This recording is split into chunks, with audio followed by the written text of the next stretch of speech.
Running a farm is a year-round operation. There never really is a time that we can't have our equipment up and operating.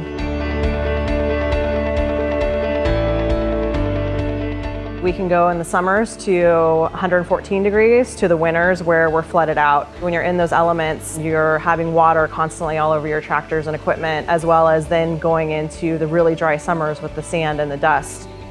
Last year, we had a pretty extreme flood out here. When you're running the tractor through all of that water, it can create a major issue with the bearings. Unfortunately, our mind was kind of elsewhere with preventing additional flooding on the property, and so we did not maintain the tractor as we should have.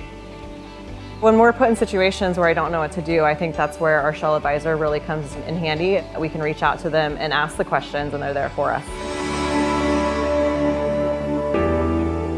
The weather can have a lot of effects on bearings. First, it can have an effect on the lubricants when they're stored. So before the lubricant even makes it to the bearings, you can have an ingress of dirt, sand, and debris because of wind. You can have an ingress of water because of temperature changes. Also, that water exposure has the ability to carry the grease away. If the weather is hot, it adds to the heat being produced by your bearings. The stresses it places on your grease can either begin to have it drop out, or it can begin to have it oxidize. When it's cold outside, that means your grease is going to be cold. That grease that you're pumping through a handgun never made it to its lubricating point, and you would have failure there on your equipment or your bearings.